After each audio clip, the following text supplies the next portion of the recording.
Trascendidos.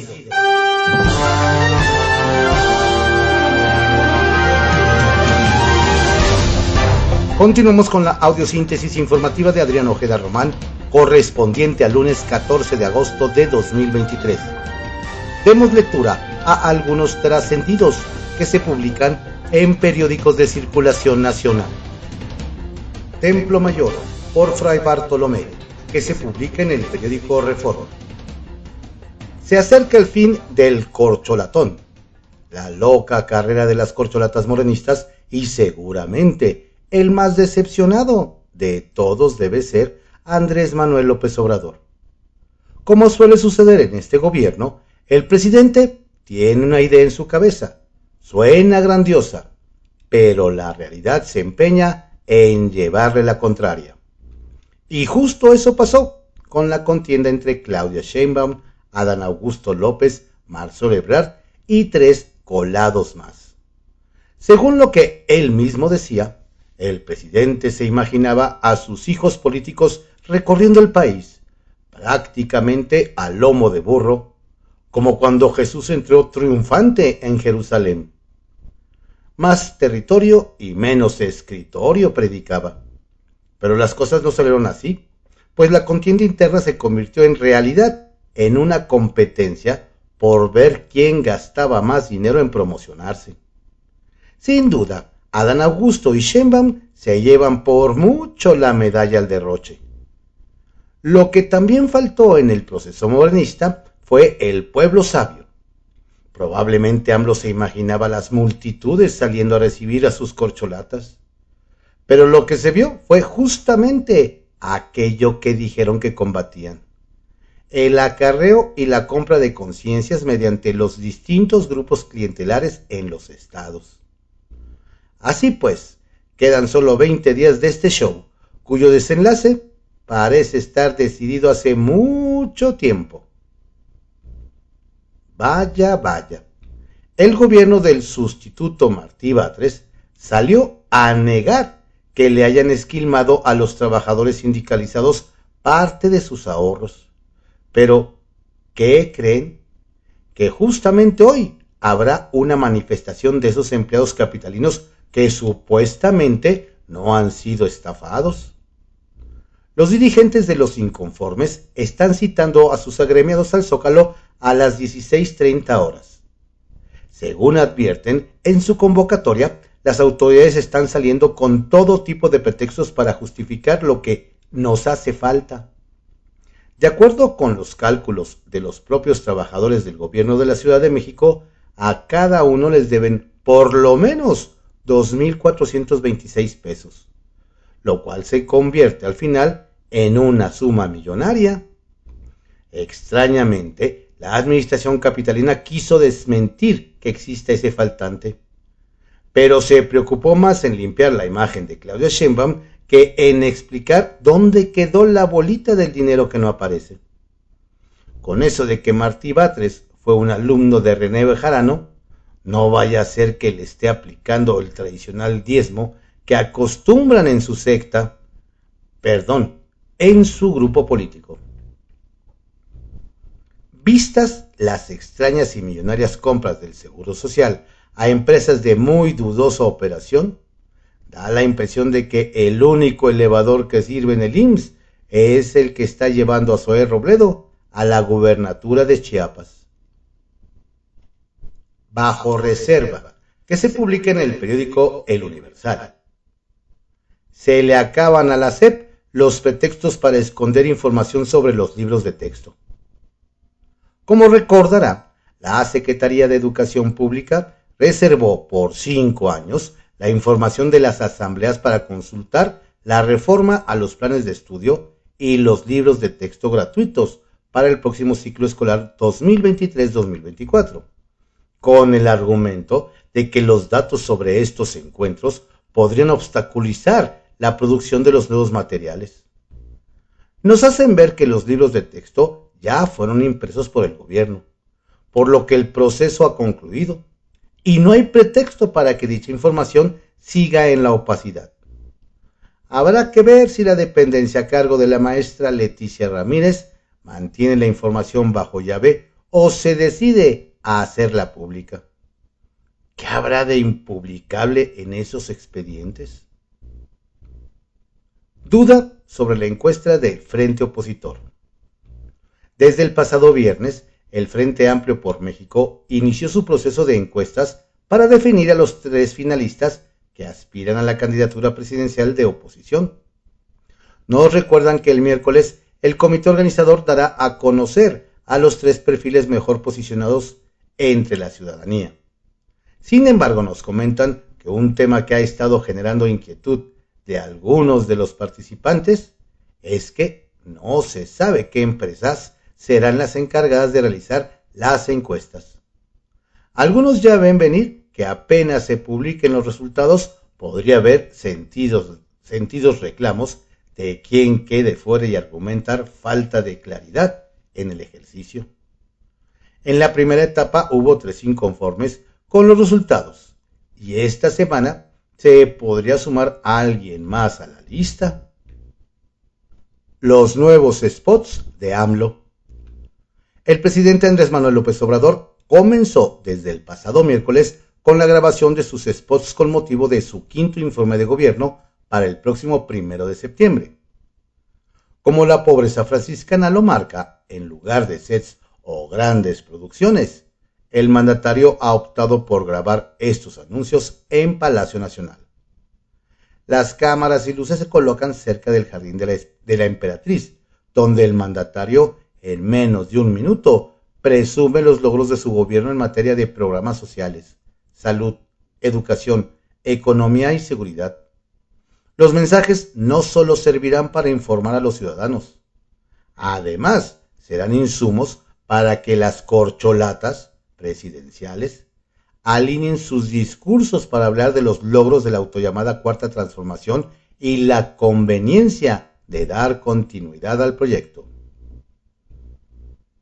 Marcada división al interior del INE. Nos hacen notar que a 5 meses de asumir la presidencia del INE, Guadalupe Tadei aún no logra consensos para la designación de las direcciones ejecutivas y unidades técnicas del órgano electoral.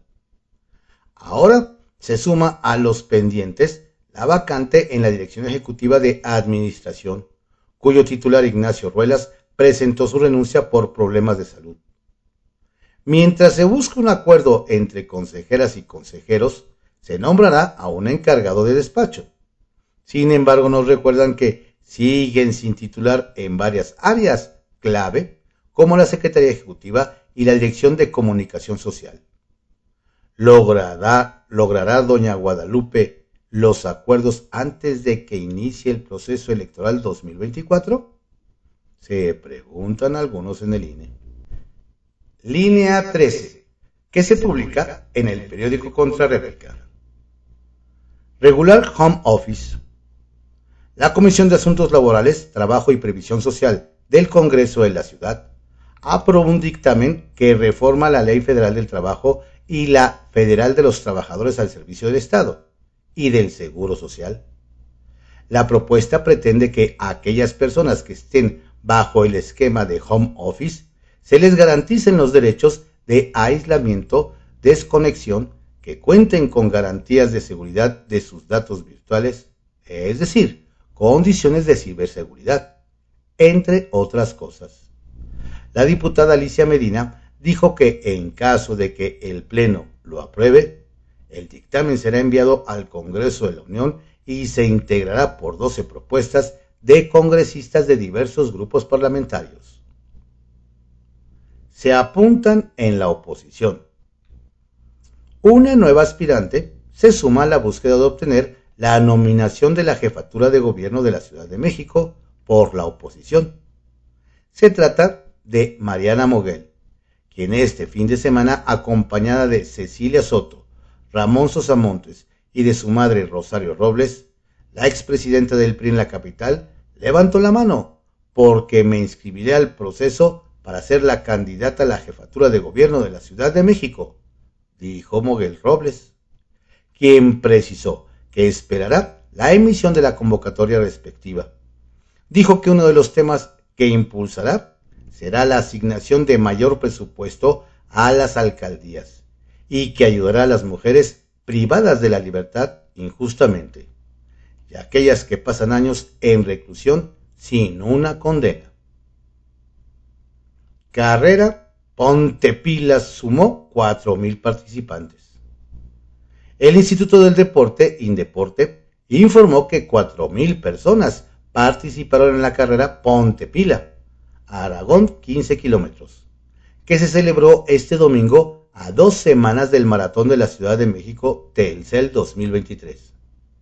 La corredora Teresa López se llevó el primer puesto de la categoría libre femenil con tiempo de 1 hora 3 minutos y 27 segundos, seguida por Evelyn Fausto con 1 hora 5 minutos y Adriana Juárez con 1 hora 7 minutos y 18 segundos.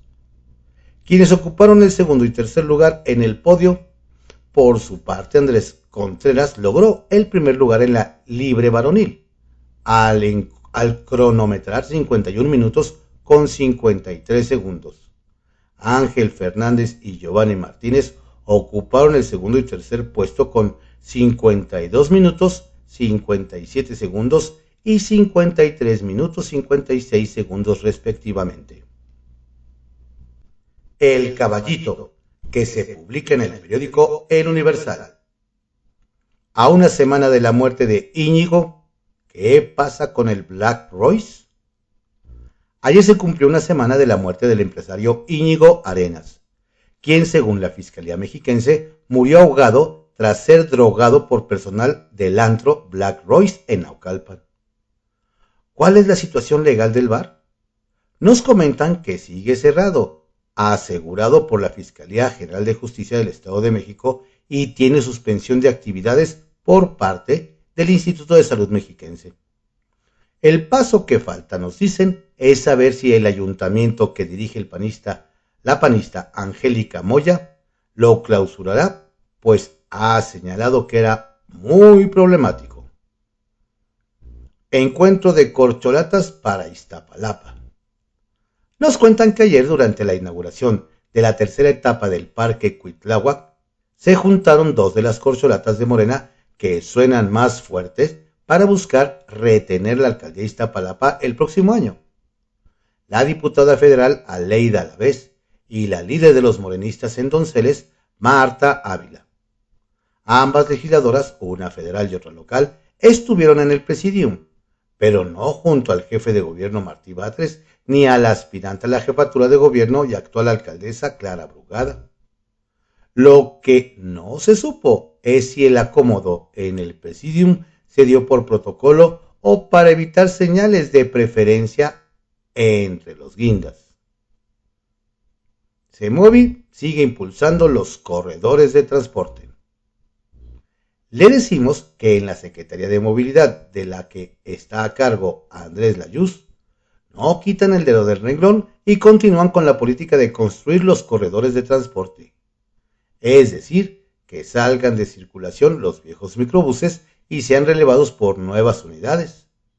Además, que se cambie el actual esquema y se conviertan en empresas. Sin embargo, aun cuando ha habido resistencia y molestia entre los grupos de concesionarios, las autoridades de la Semovi ahora van por otro espacio, esta vez localizado en la zona centro de la alcaldía de Tlalpan. ¿El cambio enfrentará resistencia o estará ya planchado? Sacapuntas, que se publica en El Heraldo de México. Rumbo a la plenaria. Nos dicen que la fracción de Morena en el Senado, encabezada por Eduardo Ramírez Aguilar, alista su reunión plenaria para el próximo 31 de agosto. Encuentro del partido guinda en el que se tiene previsto que asistan varios funcionarios estelares del gobierno federal, como la secretaria de Gobernación Luisa María Alcalde y algunos miembros del Gabinete de Seguridad, encabezados por la secretaria Rosa Isela Rodríguez. Dinero en la Ruta 2024. Este lunes, los consejeros del Instituto Nacional Electoral darán de qué hablar, especialmente la presidenta del organismo, Guadalupe Tadei Zavala, pues harán pública las cifras del anteproyecto de presupuesto 2024, dinero público que se erogará para llevar a cabo el proceso electoral del próximo año. En enero, candidatos del Frente en Ciudad de México. Será hasta enero cuando la alianza, conformada por el PAN, PRD y PRI en la Ciudad de México, dé a conocer quién será su abanderado rumbo a la elección por la jefatura de gobierno en 2024. Se prevé que lleguen a las finales los alcaldes panistas Santiago Taboada y Lía Limón, así como el priista Adrián Rubalcaba. Relevos en el INAI. Mientras el Senado resuelve qué pasa con los nombramientos pendientes en el INAI, el trabajo se acumula. En diciembre, la presidenta del organismo, Blanca Lilia Ibarra, concluye su gestión. Una vacante más que deben atender, en tanto que uno de los tres que quedan, Norma Julieta del Río, Adrián Alcalá y Josefina Román, debe asumir la presidencia. Un gran pendiente en el Instituto Nacional de Migración. Y quien sigue en el ojo del huracán es el titular del Instituto Nacional de Migración, Francisco Garduño Yáñez. Continúa vinculado a proceso por la muerte de 40 migrantes extranjeros en Ciudad Juárez, pese a que ayer dio a conocer que fueron repatriados los cuerpos de los fallecidos y entregó indemnizaciones por 140 millones de pesos. Trascendió que se publica en el periódico Milenio. Trascendió que la fracción de Morena en la Cámara de Diputados celebrará el 31 de agosto y el 1 de septiembre su cónclave para definir la agenda legislativa, aunque esta vez lo hará sin Claudia Sheinbaum, Marcelo Ebrard, Adán Augusto López y Ricardo Monreal, quienes por esas fechas estarán impedidos de hacer declaraciones, ya a la espera de la encuesta que definirá al virtual abanderado presidencial. Quienes sí fueron invitados por Ignacio Mier y Aleida Alavés son la secretaria de Gobernación Luisa María Alcalde y el titular de Hacienda Rogelio Ramírez de la O, quien expondrá el paquete económico 2024. Trascendió que el presidente de la mesa directiva del Senado, Alejandro Armenta, realizará hoy un recuento de las leyes de impacto social que se avalaron en su gestión. Entre ellas, la reforma en materia de violencia de género que cierra el paso a cargos de elección popular a deudores de pensión alimenticia y a agresores sexuales, y la reducción a 18 años de edad necesaria para ser diputado y a 25 años para ser secretario de Estado. El aspirante al gobierno de Puebla también detallará acciones en materia de medio ambiente como la cancelación del horario de verano y la regulación de concesiones mineras. Trascendió que dentro y fuera de Morena están sorprendidos por el éxito que tuvo Adán Augusto López, exsecretario de Gobernación, en sus asambleas en Tamaulipas y Veracruz, pues hubo asistencia hasta el tope. Si bien los gobernadores de ambas entidades han expresado públicamente sus simpatías hacia alguna corcholata específica, la organización y movilización mostrada en los actos presididos por el tabasqueño hacen preguntarse a muchos si está pasando algo en su partido que no saben. Trascendió que el líder de los diputados de Morena en Jalisco, José María Martínez, relanzó su plan para acabar con las hashtag pinches rentas caras. Y ahora encabeza una cruzada para recabar firmas de manera que se garantice el derecho a una vivienda digna y se favorezca a las mujeres. Chema, como lo conocen, al aspirante a gobernador, encabezó en distintos puntos la colecta de apoyos y una consulta ciudadana en Guadalajara, Zapopan, Tlaquepaque, Zapotlán, El Grande y Puerto Vallarta, que pronto se extenderá a la mayoría de la entidad. A ver, confidencial, que se publica en el periódico El Financiero.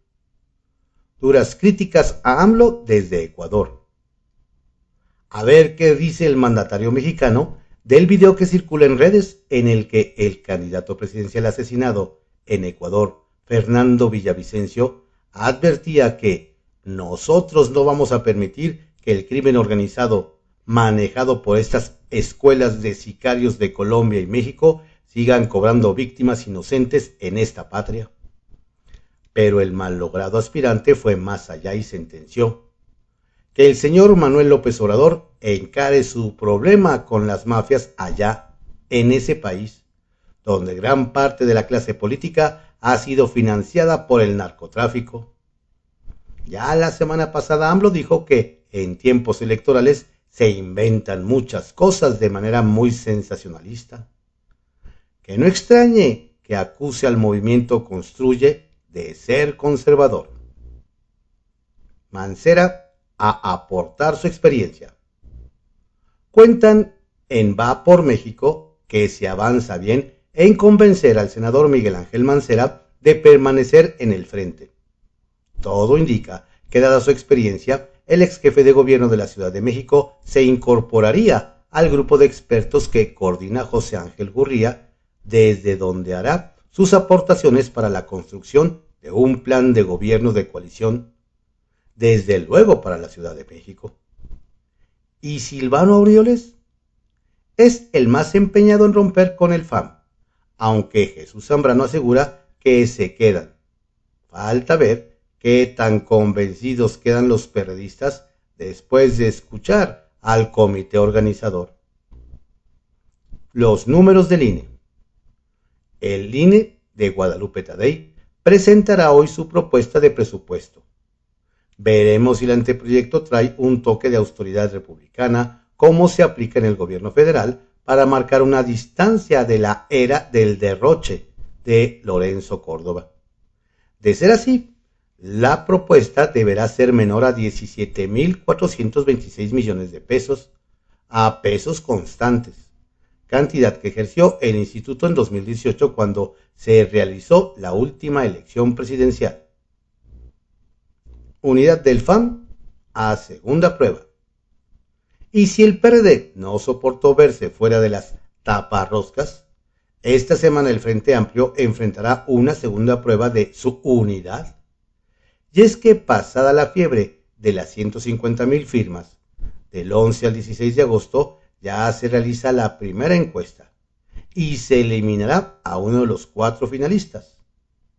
¿Aceptará Enrique de la Madrid y se retirará sin reproches? ¿Lo hará Santiago Krill o Beatriz Paredes? ¿Xóchitl Gálvez? A partir del miércoles ya solo serán 3 los contendientes.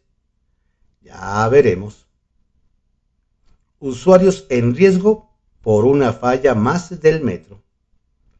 En redes sociales se viralizó ayer un video donde se ve a pasajeros del metro atrapados en los vagones, en medio de una nube de humo provocada por una falla más en ese sistema de transporte.